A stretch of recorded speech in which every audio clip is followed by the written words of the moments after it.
Hello everyone, today I'll be going over how to make various kinds of simple doors.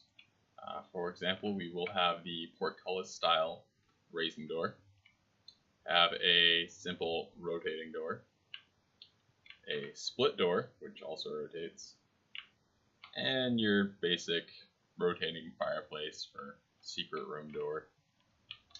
Alright, so let's get started. Alright, let's start things off by creating the portcullis style door. First thing we need to do is create a new blueprint class of type actor. We'll name this door lift. Then we will open that blueprint. Next we need to add the meshes that we're going to be using. So I will select the door mesh and a frame mesh and drag it into the components tab. As you can see in the viewport, we now have those inserted. I will align the frame to the door. And now we need to add a box collision.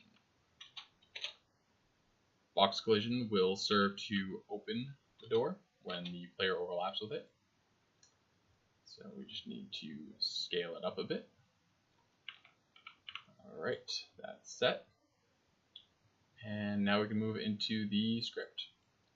So like I said, we want on begin overlap with the door. We want it to open. So we'll use the on event actor begin overlap. And since we want our door to open up over a given period of time, it's a perfect use case for a timeline. So we'll right click and search for add timeline.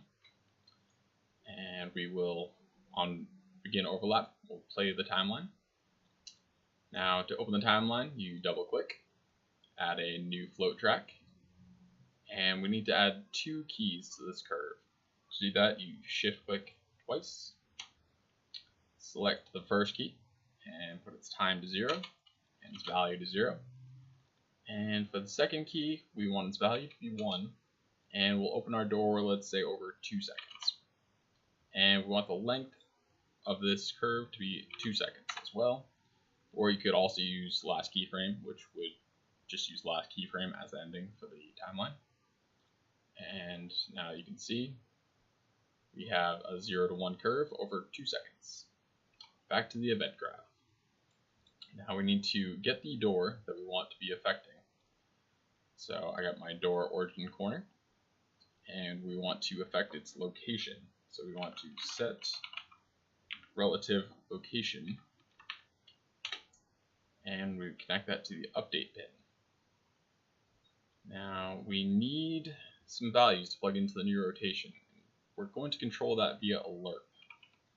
So we get a lerp vector, and to control the lerp, we have our float track here that we just created, and we connect that to the alpha. And we want our door to move in the z-axis, so moving upwards. So we will move it 200 units in the z-axis.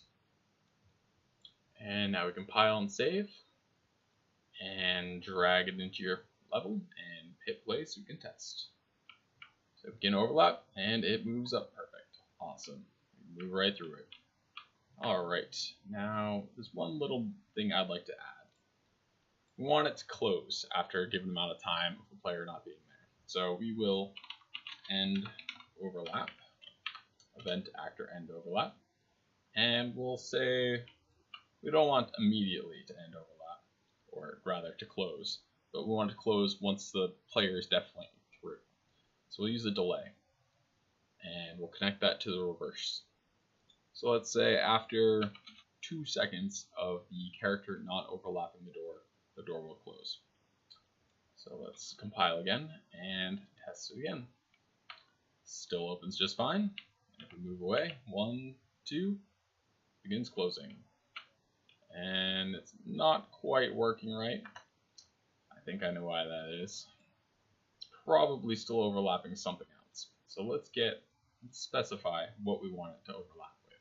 So only, let's say, characters can open it. So we select the other actor pin, drag out, and cast to character.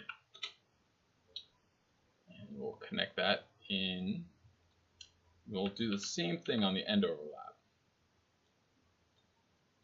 So we can connect that into the system, recompile it, and hit play. Again, it opens, and then 1, 2, and it closes. Alright, it works this time. Awesome.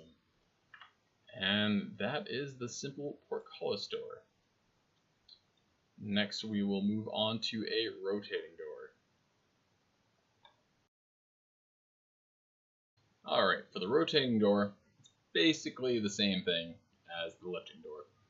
But instead of using location, we want to change the rotation. So we'll start off by just making a copy, a duplicate of that first door that we made.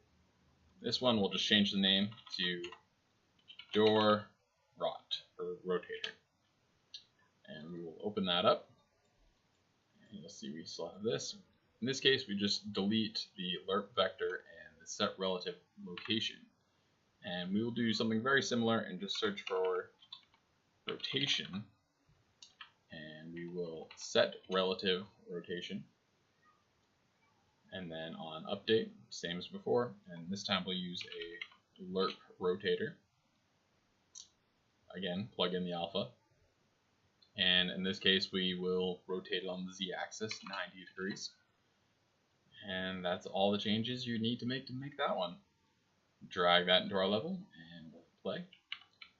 And begin overlap. Hey, it opens and works just fine. End overlap, and it closes itself. Very, very awesome.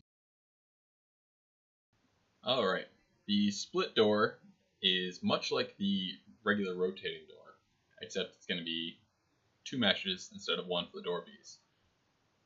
So, to start off, we're going to duplicate the original rotating door to keep things simple, and change its name to door rot split.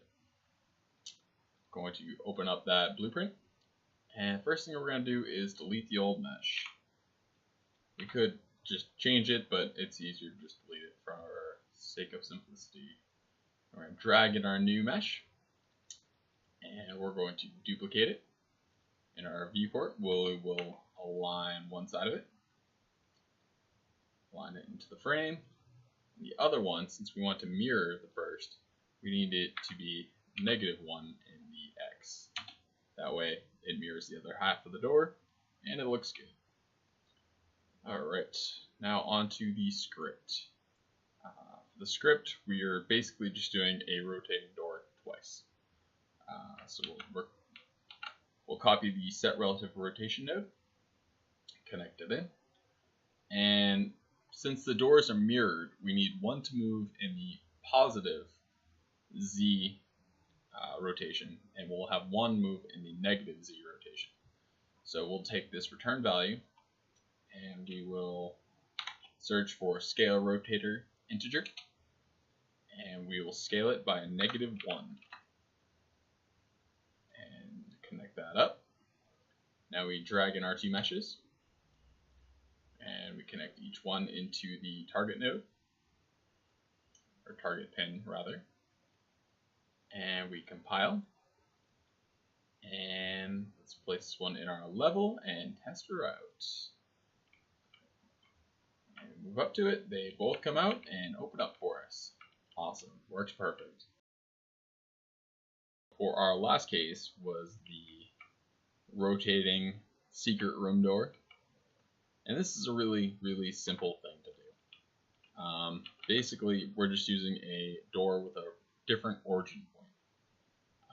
If we open our door rotator, go back to the viewport, and select the door itself, you'll see that the movement widget is here in the bottom right corner. If we instead change that from door's origin corner to door origin center, you'll see that the widget is now in the center of the door. And that just means that the rotation will rotate on that origin point where that widget is, and that will cause the door to rotate from the center instead of from the right corner. So we can just compile that.